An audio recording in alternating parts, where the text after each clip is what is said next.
Sziasztok! A mai videómban egy érdekes kihívás elé fogom állítani magam, ugyanis a januári bullet journal előlapom rajzát fogom újra elkészíteni, a vonyító farkast. Viszont ezúttal papír helyett almáspite tésztára fogok rajzolni. Fogvályok segítségével felrajzoltam a farkast, majd egy éles késsel körbevágtam óvatosan a széleinél.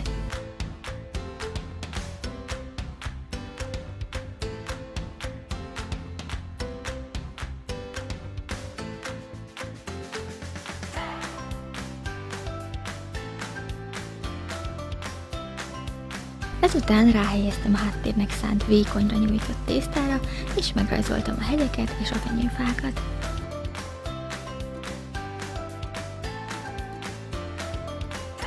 Egy konyhai szűrővel apró barázdákat nyomkodtam a hegyre, majd leválasztottam a felesleges részt.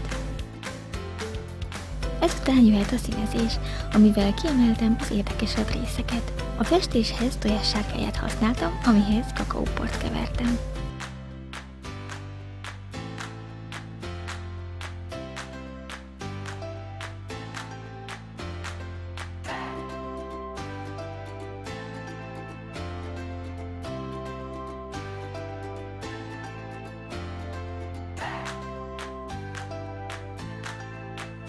Miután elkészültem a díszítéssel, óvatosan a pite tetejére helyeztem, majd szegénynek tésztafonatot készítettem hozzá. Remélem nektek is tetszett ez a kihívás, én nagyon élveztem az elkészítését, és persze a pite elfogyasztását is. Írjátok meg kommentben, ha szeretnétek még ilyen videót látni, és ha tetszett, nyomjatok egy lájkot. Köszönöm, hogy itt voltatok, sziasztok!